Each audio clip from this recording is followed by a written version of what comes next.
Aydis kitobidan 4-misolni ko'rsak, 144 sonini berilgan sonlarni natural bo'luvchilarni aniqlang deyilgan. Nechta bo'luvchisi borligini topishimiz kerak.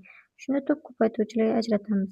To'p ko'paytuvchilarga ajratayotganda birinchi 2, keyin 3, keyin 5, 7 va hokazo sonlarga bo'lib ko'rish kerak.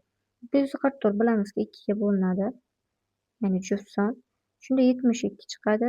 72 sonimiz ham 2 ga bo'linadi, 36.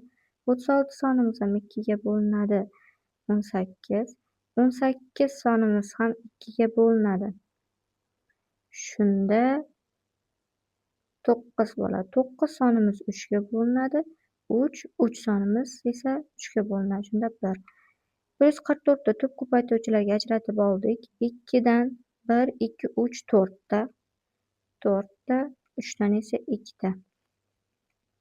Biz natural bo'luvchilar soni nechtaligini topish uchun darajaga 1 ni qo'shib ko'paytiramiz. 4 plus 1 ko'paytirilgan 2 plus 1. Shunda 5 ga ko'paytiriladi 3, 18.